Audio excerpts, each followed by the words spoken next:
I think of strategic account planning as a process of becoming truly and genuinely essential to your clients by playing a central and pivotal role in their growth target attainment. And within the context of a service-centric business, it's this process of becoming essential that is so key to minimizing defections and maximizing retention.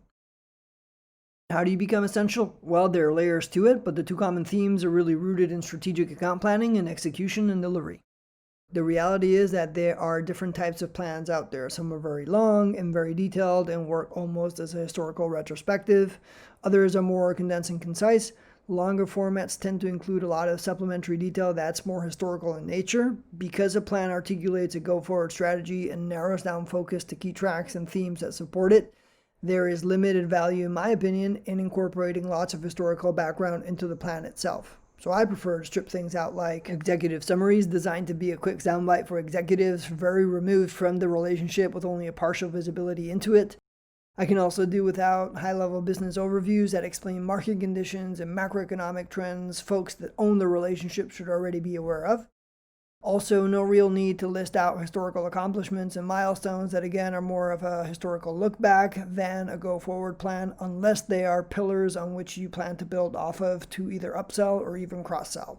It's all good information to have archived somewhere, but it's potentially redundant when you are trying to narrow down focus and build consensus around very specific things.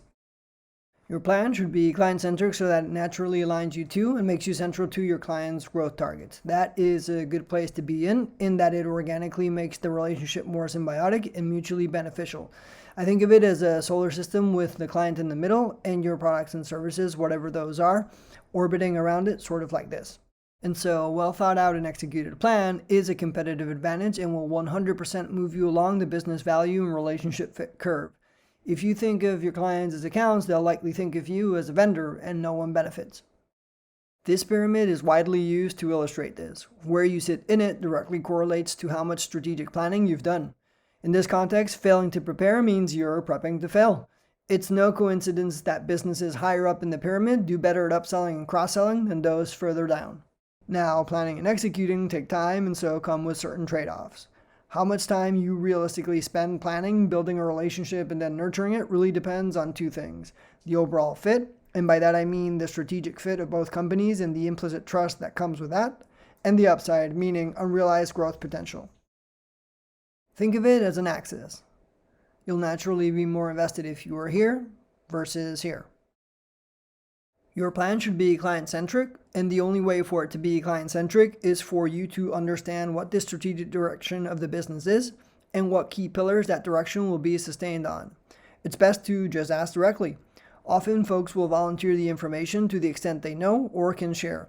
Other times you'll have to read in between the lines and infer.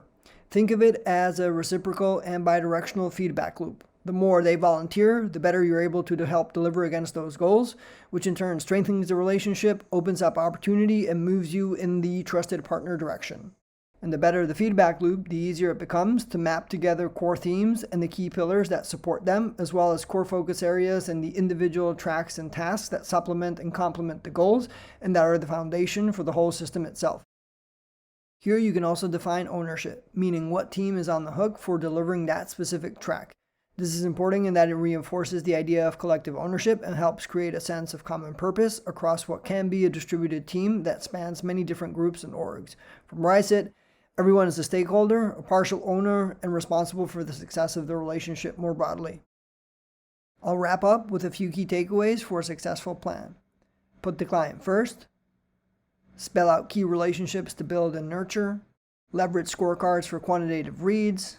Make the plan inclusive and foster the idea of collective ownership throughout the process. Offer up a measurement framework to evaluate progress and success.